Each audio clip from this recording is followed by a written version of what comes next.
Fabián García was a brilliant plant breeder, acclaimed as the father of America's chile industry.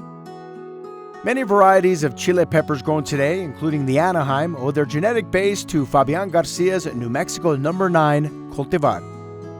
New Mexico's official question, red or green, reflects Garcia's success in breeding varieties that excel as both roasted green and dried red chile peppers. Throughout his career, Fabián García worked tirelessly to help students. García often talked about his belief that education is a powerful pathway to help students develop their highest and most noble nature.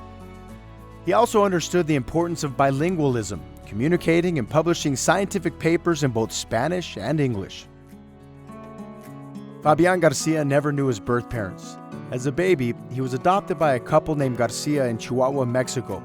His adoptive parents died when he was still young, and his grandmother, who was working in the Mimbres Valley, brought him to live with her in southern New Mexico. Later, they worked for the Casad family, who had orchards. This experience with fruit trees and vegetable crops piqued Fabián's interest in horticulture and plant breeding.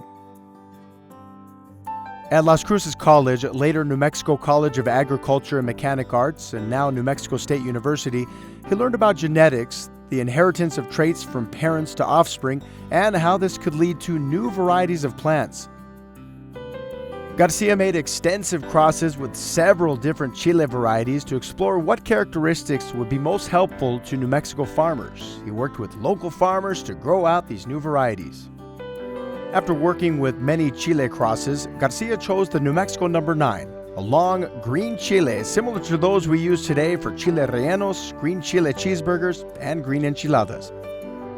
García taught and did research for many years and bred varieties of other crops for New Mexico, including onions, pecans, and stone fruit. García became the first Hispanic director of a state agricultural experiment station in the U.S. Throughout García's research, teaching, and extension career, he never stopped striving to serve agriculture and his community. His deepest loyalty was to the students who would become our nation's innovators, educators, and agriculturists.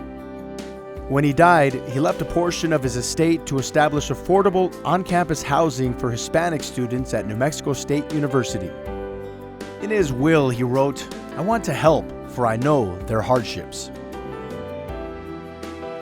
García was inducted into the National Agricultural Hall of Fame in 2021, the first Hispanic and first New Mexican to be inducted. There, he joined the ranks of Thomas Jefferson, George Washington Carver, and Eli Whitney. He'll be forever remembered in New Mexico and by those around the world who love to eat chile.